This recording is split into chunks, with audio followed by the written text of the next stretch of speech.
December 17, 1944. Ardennes Forest, Belgium. Oberfuhrer writer Hans Müller crouched in his frozen foxhole, scribbling entries in his diary that would haunt him for the rest of his life. The Americans are not like the Russians. Their artillery is something else entirely. It was not the sheer volume of fire, though that was formidable enough, but the velocity, the precision, the awareness that there was no time to react. One moment, there was silence. The next, the world erupted. Through the dense fog that morning, Müller witnessed something that shattered every assumption German soldiers held about American military capability. His battalion, part of the 6th SS Panzer Army, had just launched Hitler's final gamble in the West. They had achieved complete surprise against lightly defended American positions. Victory seemed attainable, until the American artillery struck. What Müller did not know, and what no German advancing through the snow-covered forest could have anticipated, was that they were about to face the most lethal artillery system ever deployed in warfare. A system so advanced, so devastating, and so meticulously coordinated that it would crush Germany's last offensive and expose the full extent of American military superiority. The collapse had begun long before the Battle of the Bulge. Throughout 1943 and 1944, German veterans transferred from the Eastern Front to confront American forces in Italy, France, and the Low Countries carried assumptions forged in brutal encounters with Soviet artillery. They had learned to survive Russian bombardments through hard-earned experience. Russians fired ranging shots, giving German troops precious seconds to seek cover. Shells followed predictable patterns, allowing movement between strikes. Fire direction was often slow, taking 10 to 15 minutes from observation to impact. The Americans were different, terrifyingly so. Gapa Otto Schmidt, a veteran of 2 years on the Eastern Front, captured with the Afrika Korps in Tunisia in May 1943, later described his first encounter with American artillery in a post-war interview. We had taken position in a wadi north of Tunis. Good cover, we thought. The Russians would have needed an hour to locate us and another hour to range their guns. We felt safe enough to heat our morning coffee. Then we saw it.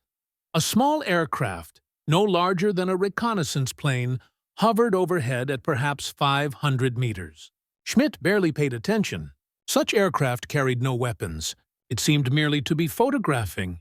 3 minutes later, without warning, without ranging shots, without any indication whatsoever, the entire wadi erupted.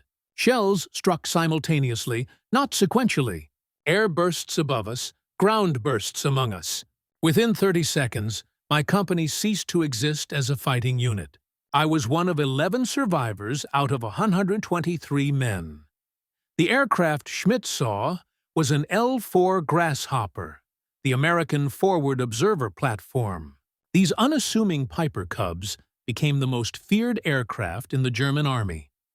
Not for weapons, but for what followed. German soldiers learned a bitter lesson. Seeing a grasshopper overhead meant minutes, perhaps only seconds, before American artillery reduced your position to a killing zone. Lieutenant Friedrich Bauer, an artillery officer who had coordinated counter-battery fire on the Eastern Front, recorded his astonishment in letters discovered decades later in German archives. I studied American artillery procedures from captured documents. At first, I assumed it was deception, propaganda meant to intimidate. No artillery system could operate as described. The coordination needed would be impossible. Then he witnessed it firsthand. Near Senyo, an MRT American Grasshopper appeared. We tracked it, preparing to move our guns as standard procedure. Before we could shift, before even computing firing data for counter-battery fire, American shells landed on our position. Not random fire, not area saturation, but precise strikes on each gun. They had calculated firing solutions, coordinated multiple batteries at varying ranges, and delivered simultaneous fire in less time than it took our forward observers to transmit coordinates to the fire direction center. The secret to American artillery dominance lay not in a single, Innovation, but in a comprehensive system, integrating technology, training, and industrial capacity at a level Germany could not match. The foundation was the Fire Direction Center, which revolutionized artillery employment. While German batteries calculated firing solutions individually, American units fed all data to a central FDC that coordinated dozens of batteries simultaneously. The FDC system relied on pre-computed firing tables. Across the United States, rooms of women worked with mechanical calculators, slide rules, and logarithmic tables to compute firing solutions for every conceivable combination of variables. Wind speed and direction, temperature, humidity, barrel wear, propellant temperature, and elevation differences between gun and target. These tables, printed in compact books small enough for a map case, allowed American officers to calculate precise solutions in minutes instead of hours. Hedman Vera Hoffman, a mathematics professor conscripted into the Wehrmacht artillery, examined captured American tables after the war. His analysis, preserved in German archives, revealed stunned admiration. These tables represent years of computational labor, thousands of hours on mechanical calculators. They had prepared solutions for every variable we might face in the field. Our own tables were crude in comparison, requiring extensive calculations on site. The Americans did the math in advance. In the field, they simply referenced the answer. Yet tables alone did not explain American artillery's lethal effectiveness. The real revolution was time on target, TOT, a firing technique so advanced that few nations could implement it. TOT coordinated fire so that shells from multiple batteries, fired at different times based on range, arrived simultaneously within a 3-second window. The effect was catastrophic. German troops received no warning, no ranging shots, no gradual buildup. One moment, silence. The next, dozens of shells detonating simultaneously. Open ground troops, whose survival against conventional artillery depended on hitting the ground at the first explosion, had no time to react. Post-war studies revealed that 66% of artillery casualties occurred within the initial seconds of a barrage. TOT maximized casualties by removing warning entirely. Stabsfeldwebel Kurt Zimmermann, who survived TOT strikes during the Battle of the Bulge, wrote in his diary, later captured by American forces, "It is not artillery as we knew it. It is something new. You hear nothing. Then the world ends. Every shell arrives in the same second. Air bursts kill men who might survive ground bursts. Ground bursts kill men who might survive air bursts. No time to dive, no time to reach a hole, no time even to drop flat. You are alive one moment, wounded or dead the next." The speed of American artillery stunned German commanders. German artillery, among the world's best, could deliver fire in 8 to 10 minutes under ideal conditions. American batteries routinely delivered accurate fire in 3 minutes. This speed came from multiple advantages. Forward observers equipped with clear FM radios, far more numerous than German AM radios, and highly trained personnel who understood both artillery and infantry tactics. They moved with the troops, lived among them, and coordinated fire as part of combined arms operations. Moreover, American observers could call upon an entire corps, not just their battalion. One lieutenant could coordinate dozens of batteries within minutes, delivering fire equivalent to a small airstrike, more accurately and faster than any air support. Ostenrich Müller, commander of an infantry regiment destroyed near Eslohe in July 1944, documented this capability in his final report.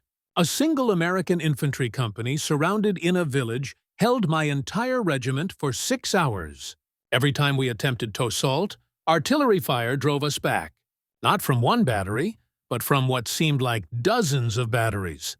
The forward observer with that company, probably a lieutenant or captain, commanded more firepower than I could bring to bear with my entire regimental artillery. We lost 400 men attempting to overrun 120 Americans. We failed. The artillery pieces themselves demonstrated American industrial superiority. The M2A1 105mm howitzer, the standard American light artillery piece, was a marvel of engineering and manufacturing. Rock Island Arsenal had perfected production techniques that allowed rapid manufacturing to precise tolerances. By the end of World War II, 8,536 M2A1 howitzers had been produced. Each American infantry division had 36 of these howitzers, organized into 3 battalions of 12 guns each. These battalions were fully motorized, towed by trucks or half-tracks that could move at highway speeds. Displacement from one firing position to another, an evolution that took German horse-drawn artillery 2 to 3 hours, took American motorized batteries 20 to 30 minutes.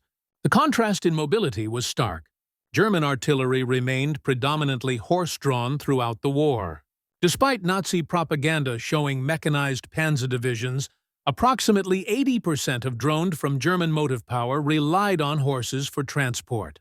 Germany started World War II with 514,000 horses and ended with 1,198,000 by February 1945 each. German artillery piece required 6 to 8 horses and took hours to limber, move, and unlimber winter conditions.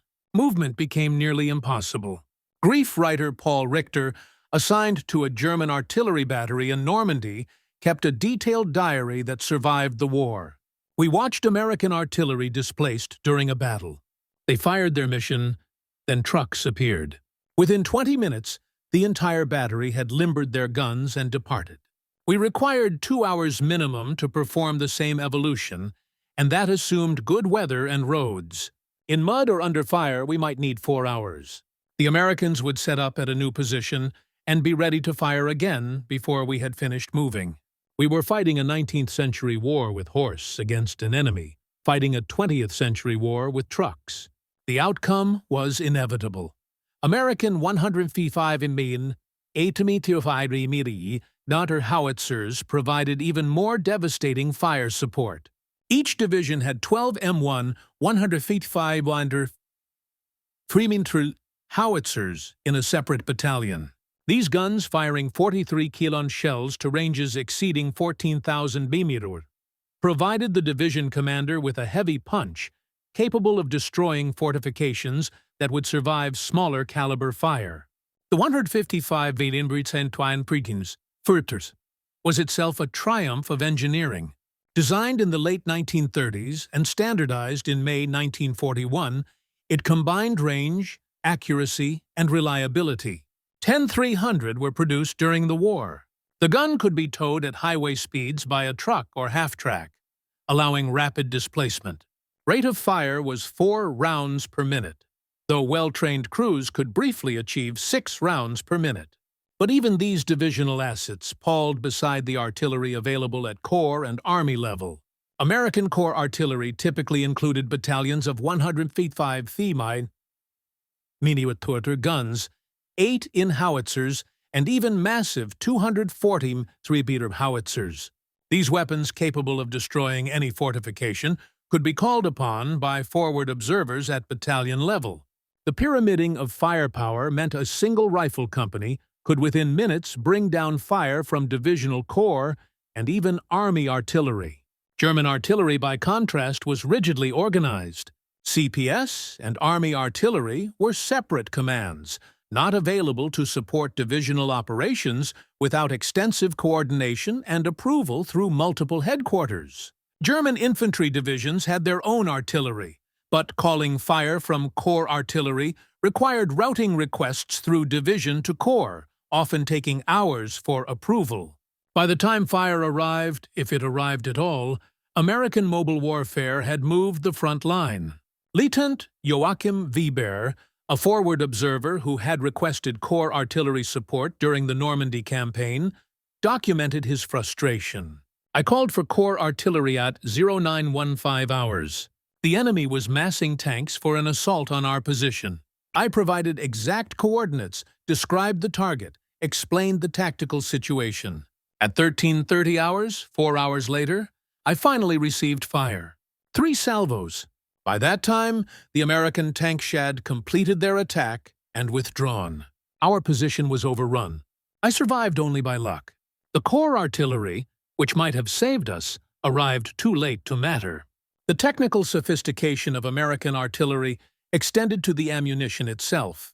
While Germany struggled with propellant shortages and inconsistent shell production, American industry delivered ammunition in seemingly unlimited quantities, manufactured top-precise specifications that ensured consistent performance. More significantly, the Americans deployed the variable time fuse, the VT fuse, a technological marvel that would prove decisive. The VT fuse, also called the proximity fuse, contained a miniature radar transmitter and receiver in the nose of the artillery shell. The transmitter broadcast a radio signal. When the shell approached the ground or any object, the reflected signal triggered detonation. The result was a shell that exploded at optimal height for maximum lethality, typically 10 to 20 meters above the ground. The VT fuse transformed artillery effectiveness. Conventional time fuses required calculating the precise time to target, then setting the fuse accordingly. Wind, temperature, barrel wear, all affected shell flight time. Even small errors meant shells exploding too high or burying themselves in the ground before detonation. The VT fuse eliminated these variables, guaranteeing optimal airburst regardless of conditions. The VT fuse had first been used in combat by the USS Helena on January 5, 1943, shooting down a Japanese dive bomber off Guadalcanal with only 2 to 3 salvos. Throughout 1943 and 1944, VT fuses proved devastatingly effective in naval anti-aircraft operations and against V-1 flying bombs over England. However, concerns about the technology falling into German hands prevented its use in ground artillery over Europe. General Dwight Eisenhower personally requested permission to employ VT fuses during the Battle of the Bulge, arguing that their effectiveness justified the security risk. The Pentagon initially refused, but Eisenhower protested vehemently. Formal authorization came on December 19 through 21, 1944, shortly after the German offensive began. This marked the first use of VT fuses against ground troops in the European theater. The decision proved correct. VT-fused shells devastated German formations caught in the open during the 8 Ardennes offensive. Naval anti-aircraft tests had shown VT fuses were 3 to 4 times more effective than conventional fuses against V-1 flying bombs. VT fuses destroyed 79% of all incoming targets. The lethal fragment area was 3,000 square FT versus 60 square FT for conventional fuses. Some estimates suggested VT fuses increased artillery effectiveness by 200 to 700% troops who had learned to survive. Conventional artillery, by seeking any depression in the ground, discovered that VT fuses negated such cover. The shells exploded above them, showering downward with deadly fragments that struck men prone in shallow holes. Oberwriter Hans Müller, whose diary opened this account, survived a VT fuse barrage and recorded his experience. We had learned on the Eastern Front to go flat at the first explosion. Even shallow depressions offered protection from fragments traveling horizontally. But these shells, these demon shells as we called them, exploded above us. The fragments came down like rain. Men in foxholes, men who should have been protected, were killed by fragments that fell vertically. There was no defense except deep bunkers, and we had no time to dig deep bunkers. We simply died. The psychological impact of VT fuses compounded their physical effects. German soldiers trained to respond to artillery by seeking cover found their training irrelevant. The knowledge that no cover short of overhead protection would save them induced paralysis. Some units refused to leave defensive positions, even under direct orders, because movement in the open meant certain death if American artillery engaged them. Helped Friedrich Bauer documented a near mutiny in his unit during the final weeks of the Ardennes offensive. My company was ordered to attack an American position 300 meters distant. The men refused. They had seen what American artillery did to troops in the open, especially with cumbrous, these new fuses that burst in air. I tried to explain that we would die anyway if we did not attack, that the Americans would eventually overrun our position. The men would not move. They preferred the possibility of capture to the certainty of death under American artillery fire. The industrial capacity that produced American artillery and ammunition in such quantities represented another dimension of superiority that German soldiers could not comprehend. Rock Island Arsenal alone produced over 10,215 miles. Many Primator's howitzers. Multiple factories produced 155 mm howitzers and heavier weapons. Shell production reached staggering levels throughout the war. German production hampered by Allied bombing, resource shortages, and inefficient allocation of industrial capacity never approached American levels. German artillery pieces were often superior in design to their American counterparts, but Germany produced them in insufficient numbers and lacked the industrial capacity to maintain production as the war continued. By 1944, German artillery batteries often operated at half strength with guns destroyed or worn out and no replacements available. More critically, German ammunition production could not sustain intensive operations. German artillery batteries were often limited to minimal daily allowances, sometimes as few as 2 to 3 shells per gun per day. American batteries faced no such restrictions. Forward observers could call for fire freely, knowing that ammunition supply was effectively unlimited. Lieutenant Vera Vogel, a German artillery officer, documented the ammunition crisis in his war diary. We received 50 shells per gun for the entire week. 50 shells to support an infantry regiment facing continuous American attacks. I was required to justify each fire mission to battalion, explaining why this particular target merited expenditure of a replaceable ammunition. Meanwhile, American artillery fired thousands of shells daily with no apparent concern for conservation. We fought a poor man's war against a rich man's enemy. The disparity in ammunition supply manifested in tactical doctrine. German artillery doctrine emphasized mass fire on high-value targets delivered only after careful planning and approval.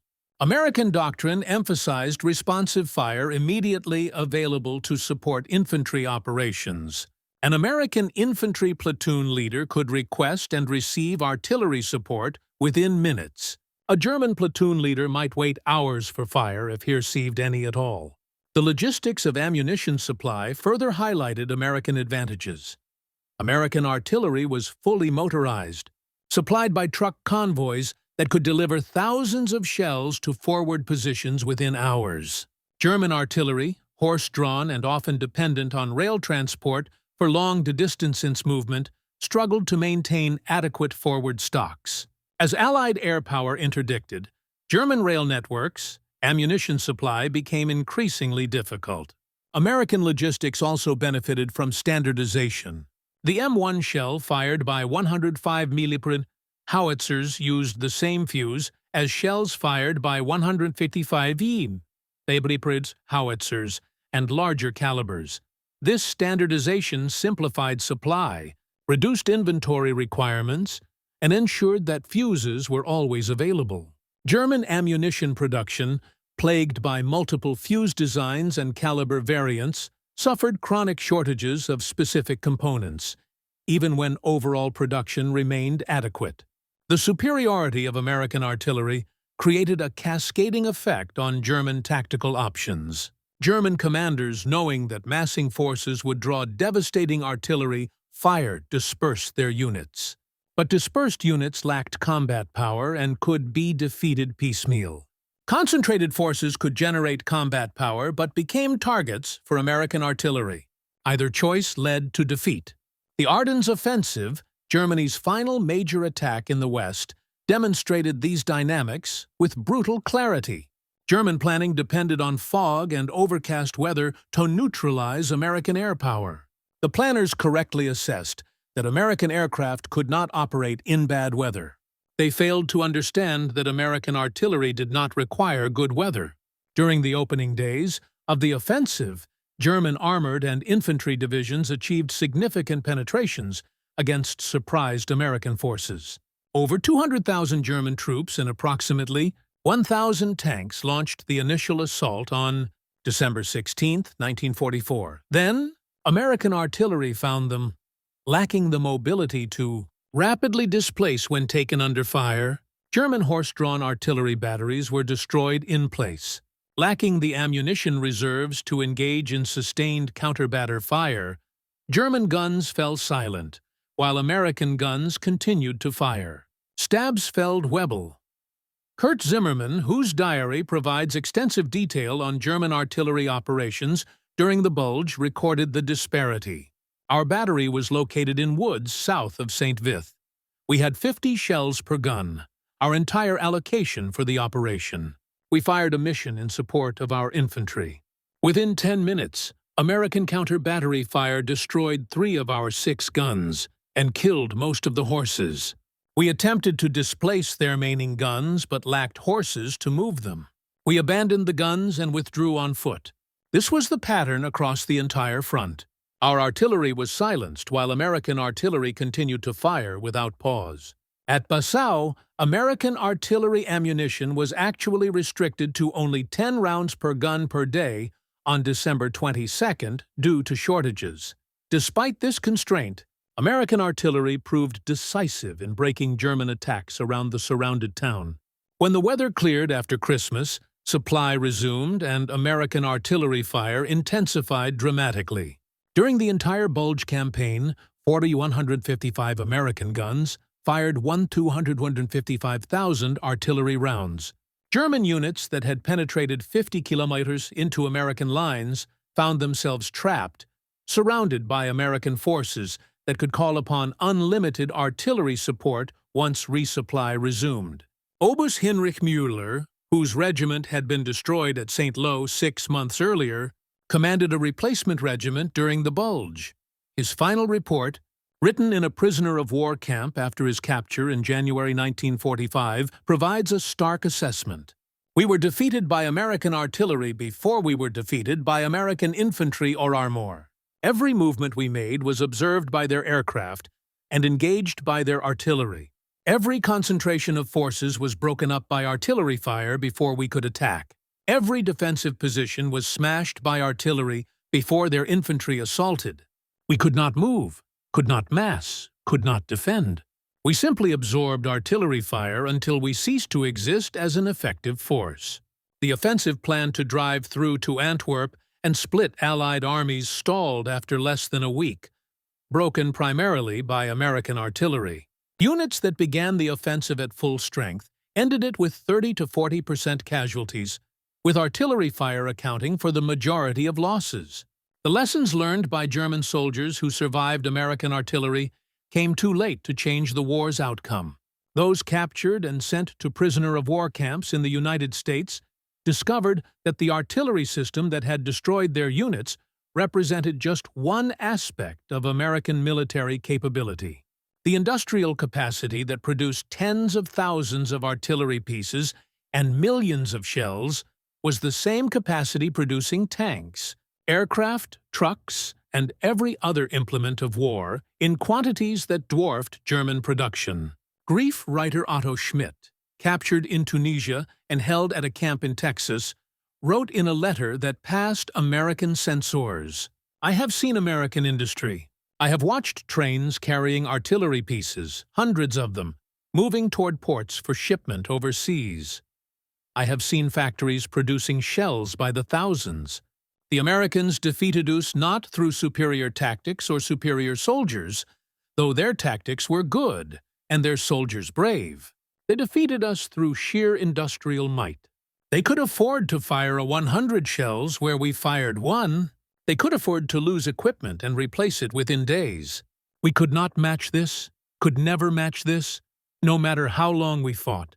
The German prisoners of war who witnessed American artillery training exercises in the United States saw firsthand the professionalism and preparation that made the system so effective. American artillery crews trained constantly, practicing the coordination and communication that allowed time on target missions. Forward observers worked closely with infantry units, practicing the integration that made American combined arms operations so effective. Lieutenant Friedrich Bauer, the artillery officer captured in Italy, attended lectures at a prisoner of war camp, where American artillery officers explained their methods. His notes, preserved in German archives, reveal his professional admiration. They have systemized everything we did by individual skill and initiative. Where we depended on talented artillery officers computing firing solutions through experience and calculation, they created tables that allow average officers to achieve the same results. Where we depended on good radio operators maintaining communication under difficult conditions, they produced radios so reliable that even minimally trained operators could maintain contact. They have taken the art of artillery and transformed it into an industrial process, repeatable and scalable. This is the secret of their success. The transformation of German prisoners extended beyond technical appreciation. Many realized that German propaganda about American military weakness had been completely false. The Americans they encountered both as enemies on the battlefield and as captives in prison camps demonstrated professional competence, industrial capability, and organizational skill that exceeded German capabilities in nearly every dimension. Oberia writer Hans Müller, whose diary chronicled his experiences in the Ardennes, was captured during the collapse of the German offensive. His later diary entries, written in a prisoner of war camp, reflect a complete reversal of his earlier beliefs. We were told the Americans were inferior soldiers, that they lacked fighting spirit, that they depended on material superiority because they lacked the skill and courage of German soldiers. These were lies. American soldiers fought with courage and skill, but they also fought with overwhelming material advantages that German courage and skill could not overcome. Most significantly, they fought with an artillery system so advanced that we had no effective counter. This more than any other factor defeated us. By early 1945, as Germany's situation became hopeless, American artillery superiority only increased. German ammunition production collapsed under Allied bombing. German artillery units lost experienced crews to casualties and received inadequate replacements. German horses, essential for moving artillery, died by thousands from overwork, lack of fodder, and American fire. German batteries that had operated with 6 guns at the war's beginning now operated with 2 or 3. Some divisions had no functional artillery at all. American artillery, by contrast, grew stronger. Production continued to accelerate even as the war in Europe approached its end. American factories produced more artillery pieces in 1944 than in any previous year. Ammunition production reached levels that allowed American forces to fire without restriction. New technologies, including improved fire direction, computers, and better radios, enhanced effectiveness further. The end came in May 1945 with Germany's unconditional surrender. In the final battles, American artillery demonstrated capabilities that seemed impossible just years earlier. Single battalions could deliver overwhelming firepower on demand. Multiple corps artillery could coordinate fire on area targets, saturating entire map grid squares with shells. Forward observers could call down destruction on any target within minutes, confident that accurate fire would arrive quickly. German survivors of these final battles carried with them profound respect for American artillery. Hedman Werner Hoffmann, the mathematics professor who had analyzed American firing tables, was captured in the Ruhr Pocket in April 1945. His final military report, written for American intelligence officers, provided professional analysis of American artillery effectiveness. The American artillery system represents the culmination of industrial-age warfare. They have applied industrial methods, mass production, standardization, and systematic training to create a weapon system of unprecedented effectiveness. Individual German artillery pieces may be superior in design.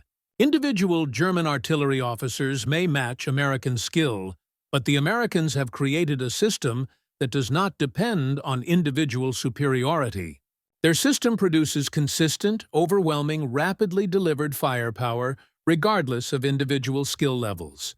This systemization represents a revolution in warfare that Germany never matched and could not match given our industrial limitations.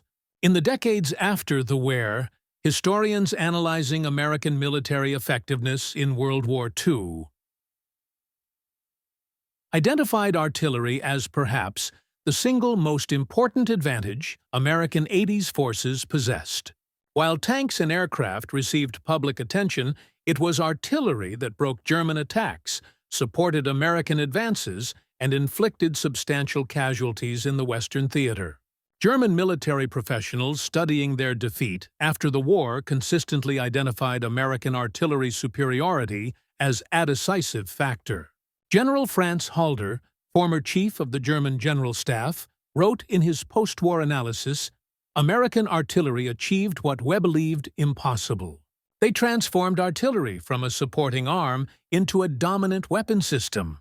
Their coordination, their fire control, their logistics, and their industrial production created an artillery force that could not be matched or countered." German forces in the West operated under constant artillery threat, unable to mass without drawing devastating fire, unable to move without observation, unable to fight effectively under the weight of American shells. The tactical innovations developed by American artillery during World War II became the foundation for modern artillery doctrine. Time on target remains the standard method for coordinating artillery fires. Fire direction centers remain the hub of artillery operations. Forward observers closely integrated with maneuver forces remain essential for delivering responsive fire support. The basic structure established by the United States in World War II persists to this day. The proximity fuse represented such a significant advance that its full impact remained classified for years after the war. The psychological impact, combined with the physical casualties, often broke unit cohesion entirely. German soldiers caught in the open by VT-fused shells had virtually no defense against American artillery. The experience left lasting impressions. Stabsfeldwebel Kurt Zimmermann, who survived multiple TOT barrages during the Bulge, immigrated to the United States in the 1950s. In a 1960 interview, he reflected on his wartime experiences. "I have been asked what weapon I feared most during the war. Not tanks, though German tanks were inferior to late-war American models. Not aircraft, though American air power was overwhelming. Not even American infantry, though they fought effectively. The weapon I feared most, the weapon that haunted my dreams then, and sometimes still does today, was American artillery. The sudden, devastating fire that struck without warning. The awareness that you might die without ever seeing your enemy, killed by shells fired from guns kilometers away. This was genuine terror."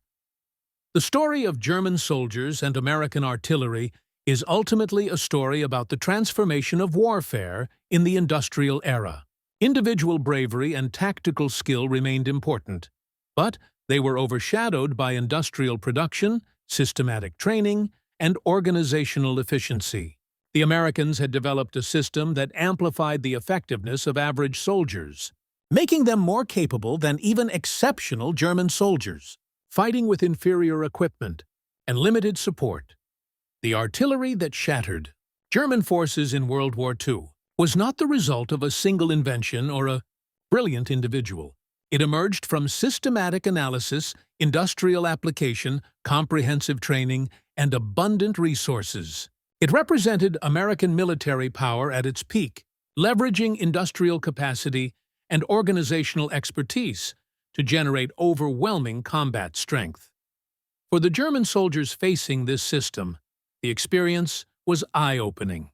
They entered the war confident in German superiority, but they ended it understanding that American industrial might and organizational skill had surpassed German capabilities. They learned to fear American artillery above all other weapons, for it symbolized the unbridgeable gap between German methods and American systems.